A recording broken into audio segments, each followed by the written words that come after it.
Namaste, welcome to Easy Ayurveda. Today's question is how to choose different medicine forms based on disease. These are the general rules of choosing different medicine forms for different diseases.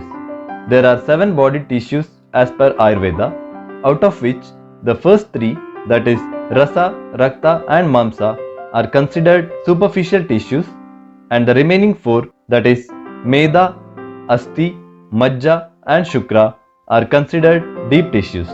In a strong disease affecting the digestive system or superficial tissues such as Rasa or Rakta, only a short-term course of medicines is required. In such conditions, herbal decoction or kashaya can be administered. Kashaya is prepared by adding 1 part of herbs in 16 parts of water, boiling and reducing to 1/4 part of its original quantity and then filtering it.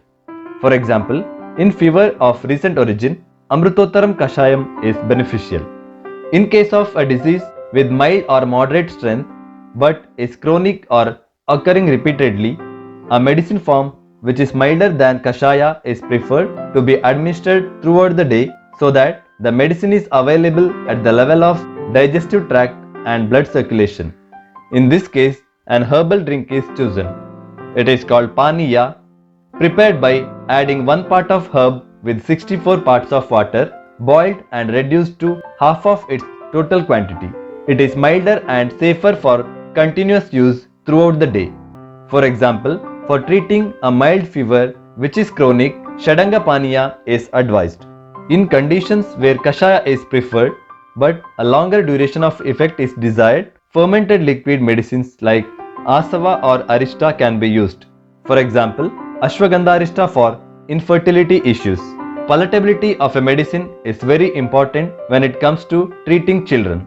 Herbal syrups which are similar to Kashaya but having a sweet taste and nutritious component can be administered in children. For example, Zeal Kid Drops is a safe and effective treatment for cough and cold in children under 3 years of age. In diseases affecting the deeper tissues of the body, in chronic conditions which require a sustained effect of medicines, herbal ghee is the medicinal form of choice. While administering ghee, care should be taken to correct weak digestive strength.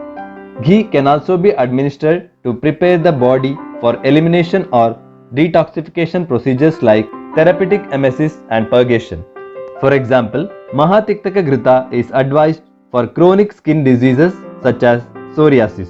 It can be used either as a medicine or in the form of internal oleation before Panchakarma treatments. In diseases caused due to Vata imbalance like neurological diseases, arthritis, etc., oral intake of herbal oils can be advised. It helps to remove the excessive dryness and roughness produced in the body due to Vata imbalance. For example, Kshirabala oil 101 either as drops or in capsule form is beneficial in neurological problems such as diabetic neuropathy, neuralgia, migraine, arthritis, etc. When a short-term action on specific tissues or systems are desired, herbal powders or churnas is the medicine of choice. Example, Nishamalaki Churna is indicated in diabetes, Pushyanuga Churna is indicated in menstrual disorders, Talisadi Churna is indicated in diseases affecting the respiratory system. In conditions where administration of powders or liquid medicines are difficult, herbal tablets can be used, which is more convenient for oral intake. Nowadays, Kashayam tablets are common in the market, which are prepared by concentrating and solidifying liquid decoctions. Examples for some herbal tablets are Sanjeevani Vati, which is useful in food poisoning, Dhanvantaram Kashayam tablet for postnatal care of the mother, etc. In diseases affecting the deeper tissues such as muscles, fat, etc., Guggulu tablets are used. Guggulu is the oleogum resin of Commiphora mucul. It balances all the 3 doshas in the body. Guggulu is combined along with other herbs to prepare tablets.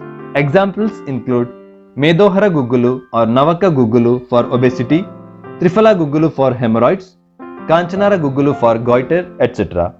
In chronic diseases or diseases affecting deeper tissues like the reproductive tissue, herbal jams or avaleha is preferred. Since this type of preparation is slightly heavy for digestion, the digestive strength should be corrected prior to administration. Examples of avaleha are Agastya Rasayanam for chronic asthma, Ashwagandha Lehyam for reproductive and neurological disorders, etc. This is just a general explanation regarding the dosage forms and medicines. Some rules may change based on the decision of the Ayurvedic doctor. Thanks for watching this video. To learn more about Ayurveda, please visit easyayurveda.com.